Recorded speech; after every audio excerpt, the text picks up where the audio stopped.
ಕುಮಾರಸ್ವಾಮಿ ನಾನು ಟ್ವೀಟ್ ಮಾಡಿದ್ರು ಸರ್, ಸಾಧನಾ ಸಮಾವೇಶದ ನಾಟಕ ಆಡಿ ಸಾಕು, ಫಸ್ಟ್ ಇನ್ ಬೆಂಗಳೂರಿಗೆ ಹೋಗಿ ಸರಿಪಡಿಸಿ. ಅಯ್ಯೋ ಅವ್ರನ್ನ ಏನಪ್ಪ ಸ್ವಲ್ಪ ಹೇಳ್ತೀನಿ ಕೇಳಿಲಿ. ಕಳ್ಸ್ವಾಮಿಗೆಲ್ಲ ನಾನು ಉತ್ತರ ಕೊಡಕ್ಕಾಗುತ್ತಾ ಸರ್? ಕೊನೆಯದಾಗಿ ಸರ್, ಸರಿನಪ್ಪ, ಅವ್ರು ಇಟ್ಟಂಡ್ರನ್ ಗಿರಾಕಿ ಕಳ್ಸ್ವಾಮಿಗೆಲ್ಲ ಉತ್ತರ ಕೊಡಕ್ಕಾಗುತ್ತಾ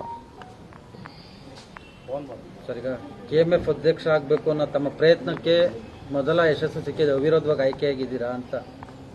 ನಾನು ಯಾವುದೇ ಅಧ್ಯಕ್ಷ ಸ್ಥಾನದ ಆಕಾಂಕ್ಷಿ ಅಲ್ಲ.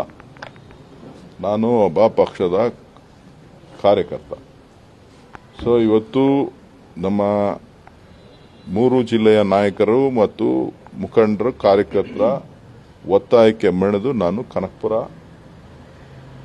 ಹಾಲು ಉತ್ಪಾದಕರ ನಿರ್ದೇಶಕರ ಸ್ಥಾನಕ್ಕೆ ಸ್ಪರ್ಧೆ ಮಾಡಿದ್ದೆ.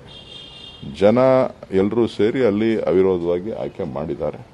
ಅದು ಹೊರತುಪಡಿಸಾಗಿ ಇನ್ನೇನು ಹೇಳಲಿಕ್ಕೆ ಸಾಧ್ಯ ಇಲ್ಲ. ಬೆಂಬಲಿನಿಂದ ಏನಾದರೂ ಕೆಎಂಎಫ್ಗೆ ರೆಪ್ರೆಸೆಂಟೇಟಿವ್ ಆಗ್ತೀರಾ ಅಂತ? ಅದ್ರ ಬಗ್ಗೆ ನನಗೆ ಮಾಹಿತಿ ಇಲ್ಲ. ಅದು ಎಲ್ಲ ನಾಯಕರು ಸೇರಿ ತೀರ್ಮಾನ ಮಾಡ್ತಾರೆ. ಬಮೂಲ್ ಅಧ್ಯಕ್ಷರು ಯಾರಾಗಬೇಕು ಅಂತೇಳಿ ಚುನಾವಣೆ ಇದೆ. 25ನೇ ತಾರೀಕು ಚುನಾವಣೆ ಇದೆ. 14 ಸ್ಥಾನಗಳಿಗೆ ಚುನಾವಣೆ ಇದೆ. ಅದರಲ್ಲಿ 3 ಸ್ಥಾನಗಳು ಅವಿರೋಧವಾಗಿ ಆಯ್ಕೆಯಾಗಿದೆ.